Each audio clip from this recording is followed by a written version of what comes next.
উৎসবে উপস্থিত সবাইকে শুভেচ্ছা এবং অভিনন্দন জানাচ্ছি।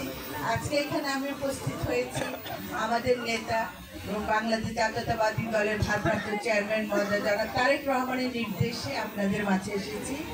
তার নির্দেশ ছিল যে প্রত্যেকটা পূজা মণ্ডপে আপনি যান, দেখেন আমার জনগণের কোনো অসুবিধা হচ্ছে কিনা, এই দেখাশোনা করার জন্যই কি তার মূলত আজকে আসা।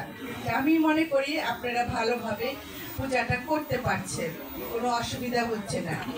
অসুবিধা হচ্ছে না, হবে না। বিগত সময় তো হয় নাই, তখন আমরা সবাই একে অপরের পাশে থেকে এই পূজাটা সুন্দরভাবে আপনারা সবাই শেষ করেছেন। এইবারও সেভাবেই হবে। আমরা তো মানিকগঞ্জের মানুষ আছে, আমাদের তো একটা পরিচয়, আমরা মানিকগঞ্জের মানুষ, এটি বড় পরিচয়।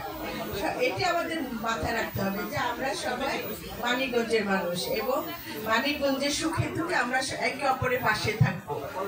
এটা এই ব্রতটা নিয়েই কিন্তু আমাদের সামনে আগাতে হবে। কারণ আমাদের এখানে যারা আছেন, আপনারাও বিভিন্ন মন্দিরে যাচ্ছি, সেখানে বলছে আপা আমার মন্দিরটা ঠিক না, এটা ঠিক মেরামত করে দিতে হবে বা নতুন স্থাপনা দিতে হবে। আমাদেরও যেমন স্বপ্ন আছে, যে এই মানিকগঞ্জ নিয়ে আপনাদেরও স্বপ্ন আছে, আপনাদের অনেক কিছু করে দেওয়ার জন্য।